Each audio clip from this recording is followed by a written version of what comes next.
Alrighty. So welcome everybody to today's episode. I'm your host, Nathaniel Sad, and I'm joined by a very special guest, the Honourable Erin O'Toole, Member of Parliament for Durham, former Minister of Veteran Affairs, and front-runner for the 2020 Conservative Party of Canada leadership race. Erin, how are you? I'm doing well. Thanks for having me, Nathaniel. Thank you for being here. You know, there's a lot going on these days, not just in the world, but for Canada specifically. So let's just jump right in and talk about Canada's favorite headline, Justin Trudeau. You know, he's truly made history because never before has a prime minister been involved in 3 separate ethics investigations. Now, how do you think that this behavior will affect our country, both internally and on the international scale? Well, first, leadership is about setting an example. So certainly for Trudeau's cabinet and caucus, his own personal leadership is wanting. You know, he sends a message that there's an entitlement within the Liberal government, that the rules don't apply to them. And it's no surprise that we've seen other ethical scandals involving other ministers, including Scott Bryson, Bill Morneau, now Bardish Chagger, because he sets the tone at the top. And it's a tone of, quite frankly, corruption, when it seems like in the middle of a pandemic, they're basically tailor-making a $500 million program for charity that the Prime Minister and the Finance Minister are so deeply entwined with that it's part of their extended network. So it should really concern Canadians. And around the world, I think the Prime Minister has already lost a lot of respect, literally through tweets and through failed state visits, through his rush to win votes at the UN, which backfired. We actually received fewer votes, and he lost the support and respect of allies along the way. So we need serious leadership in Ottawa again, serious and ethical leadership. And I think that's what the Conservatives, that's what we will offer. That's what I'm offering as leader. Honestly, I agree with you completely. And, you know, it's a shame that all the attention is being drawn away to Trudeau's mistakes when there are so many more crucial issues to be paying attention to. Anti-racism movements, for example, are sweeping the nation by storm, but with them comes some controversy regarding things like historical statues, defunding the police, and so on. So I'd like to know, what is your response to the Black Lives Matter movement and the millions protesting for change? And as Prime Minister, what would you do to combat systemic racism in Canada? Well, I've said there has to be a clear and unequivocal zero tolerance for racism, intolerance of any type in the federal government or any of our institutions. And again, this is leadership. That needs to be set as a message and a tone from the top. I have advocated for a constituent that I feel was discriminated against a few years ago in the civil service, and I wrote on his behalf with what appears to be a case of anti-Black discrimination within the federal government. And I wasn't happy with the answers from the Trudeau ministers.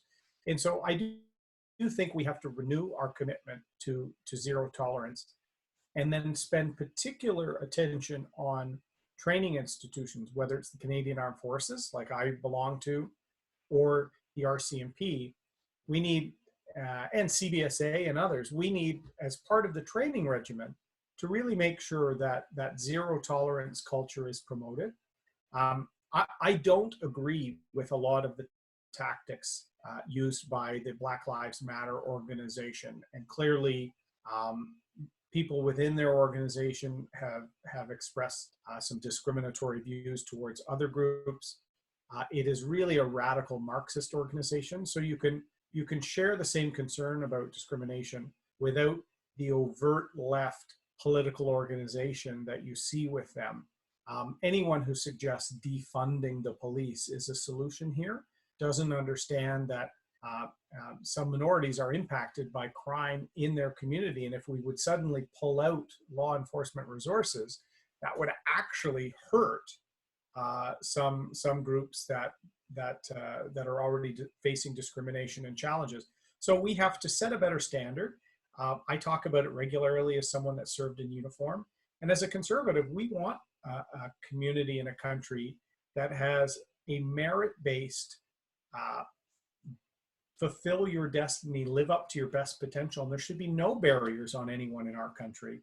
We want the best to strive to be the best. And I think that's part of our conservative ethos. I definitely like the ideas that you're saying, and honestly, I don't think these times are like anything that we've quite seen in a long while. But as you know, I'm sure policy and the ideas that you're proposing are one part of running a campaign. In terms of Andrew Scheer's campaign during the last election, what do you think went wrong, and what would you do differently? Well, that's a good question. Let me start by saying Andrew Scheer is a friend of mine, and I do think there were a number of things he did well. We did grow our seat count. We grew the national popular vote, particularly out west. But there were problems in Ontario and Quebec, and we saw that with lost MPs and lost vote counts. So we have to learn the lessons, and I think Andrew decided to step away as a result. And that takes leadership itself. What I think we have to learn from the lessons is, and one thing I think his team made a mistake on, was that the Liberals are going to defeat themselves based on scandals. The SNC-Lavalin scandal is even more egregious than this WE scandal, because they were manipulating the justice system by pressuring the Attorney General. It's unbelievable, really. And they did that at the insistence of lobbyist and a liberal-friendly corporation. The WE scandal is helping your buddies and taking personal benefit, which we've already seen with Trudeau with his first ethics scandal. So we have to hold them to account for their ethics and a culture of corruption, really. But we have to also show our vision for the future of the country. And that's where I think we didn't have a serious enough environmental platform. We didn't have a serious enough vision for how we needed the country to get back to work. And this was pre-COVID. It's even more important now. We have to talk about Canada's role in the world and the values we stand up for at home and abroad. And I think Andrew believes in those things, but because he hasn't been a minister and didn't have much experience before politics, I think it was harder for him to take strong stands on those policy and value issues. For me, it's not. I got into politics after the military, after time in the private sector, and I worked my way up the ranks of the Harper government, served in cabinet. So I really know what I believe in. I know what I want to fight for. And I think as conservatives, we have to articulate that to show more Montrealers, more folks in Toronto, more suburban and urban voters that our principles also match up with theirs. And I think if we expand that offering with some vision, we will win the next election. And we can never fall for the trap that we're going to win by default when the Liberals fail because of scandal. The scandal might help propel us to more seats, but we always have to tell Canadians what our vision for the future is. Yeah, I definitely agree. And it's interesting that you bring up shared views and shared platforms, because I'd like to give you an interesting statistic, actually. According to a recent Cato survey, 68% of people do not believe that they can express their political views fully. 68%. That means that this spans across party lines. It's not just conservatives and right-leaning people who feel that their voice is being silenced. It's liberals and NDP on the left as well. Now, what do you think that says about our current political climate and the idea of cancel culture? Yes, as you know, Nathaniel, I've been talking about this and cancel culture for many years. And I think two things are happening.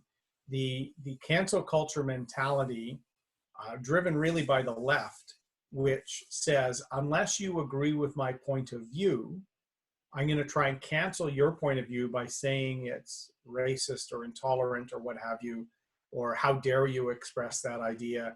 So they're trying to intimidate public debate. And often it's done by the left to sort of crowd out any questioning of their ideas. It extends into the statues and other things because they want to not just fight battles today, they want to change history to suit what they're doing today. And it's very, very insidious when you have people rewriting and crowding out and changing their past to suit their narrative today. The other part of it, so this phenomenon exists, It's an MO for some groups on the left. Add on top of that social media, and social media is like a magnifier for these efforts. And Twitter especially, but social media more broadly, is often used to further this canceling out or this mob justice approach to a point that people are worried, and that stat doesn't surprise me, sadly. People are worried about even saying what they think, particularly if they come from a conservative or a cultural or a religious faith background that may seem to conflict with the sort of woke mob. So I've been talking about this for many years, and I think we're reaching a point where average Canadians are sick of this cancel culture and this mob rule on social media. I launched in January and talked about cancel culture in my launch, and some of the media made fun of it. A few weeks ago, authors like J.K. Rowling and Malcolm Gladwell signed a letter saying cancel culture and this approach is impacting free speech principles, which are a foundation of a democratic society. So I'm going to continue to fight back against it. And I think that's part of my role as a conservative leader, is to make sure that it's okay for people to share their point of view. That's democracy. Thank you, Erin. And just last question before we finish up the interview.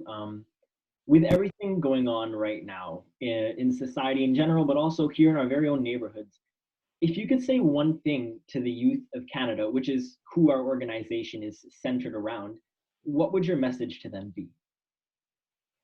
My message would be simple: get involved, because this is your country. I'm hoping to step up into a leadership role, and I've done things throughout my life to show that I think I'm worthy of that important responsibility and that trust.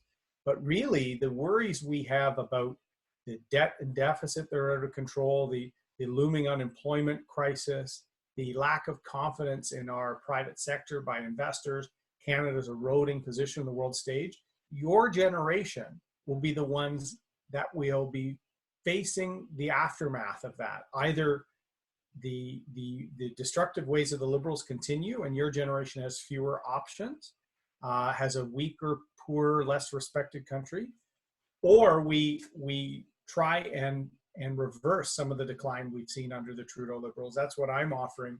But either way, your generation will be really tasked to help Canada get back on track in the long term. The COVID crisis will set us back probably a decade.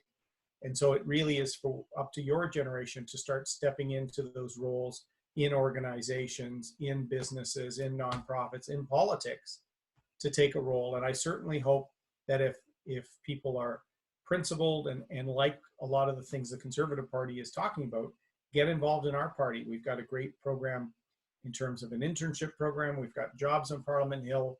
We've got people that step into role as fundraisers, campaign managers, and even candidates. I'm very fortunate in my race to have almost all the MPs under 35 supporting me in this race. But your generation, step up and join our mission.